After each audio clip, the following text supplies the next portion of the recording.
Almost every game you play is going to have random within that game to make it more interesting, because of course, if you have the game and it's really predictable, it's not going to be that much fun. And this is where we introduce random. And with JavaScript, we do have the ability to use mathRandom.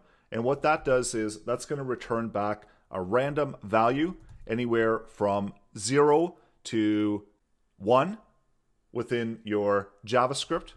So we'll create a brand new variable. We can call it computer selection, and we're going to use the built-in mathRandom function within JavaScript. And I'm going to output this value into the console so that we can see that it's always got a random value. So whenever we click one of these buttons, you can see we've got this random value. And this value, as mentioned, anywhere from 0 to 1.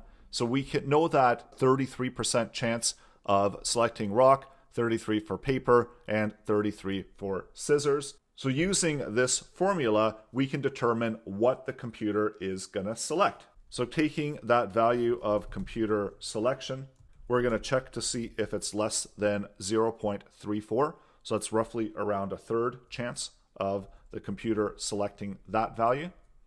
And if it does, then we can set up a new variable, or we can just use computer selection and equal that to rock. And it actually doesn't matter which one you use.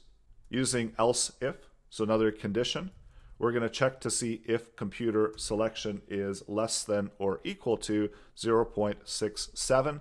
So we know that the first one is checking to see if it's less than this third, and if it's not, then we're going to check for the next third. And we already have pulled out the selections that match less than 0.34. So we've already got that third listed as rock. So we only have a third left here in the 0.67. So using that same formula, we know that if it lands on this, then we can make it another one of the options. And for this time, let's just do paper.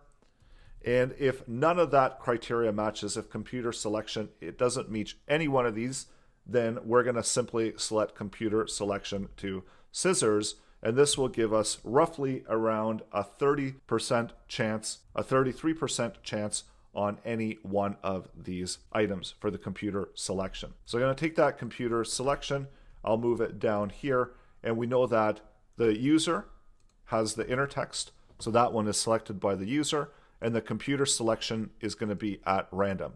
So we hit rock, both of them got rock. If we hit paper, the computer got scissors, we got paper.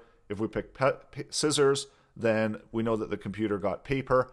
So these are all at random. So it doesn't mean that if I hit scissors, it's always going to be paper. In that instance, it seemed to occur that way. But we see sometimes we hit scissors and then we get the computer returning back rock. So that's how you can introduce a randomness into the selection process, into the gameplay. And this is, again, a really crucial part of almost any game that you're going to be developing within JavaScript. So go ahead and add this in using conditions. You can check to see what the value is and then update the computer selection value accordingly. And then we're going to be ready to move on to the next step, where we're going to check to see who wins. That's, again, really important part of the gameplay, where we need to have some conditions for winning, whether it's the player or the computer. So that's still to come.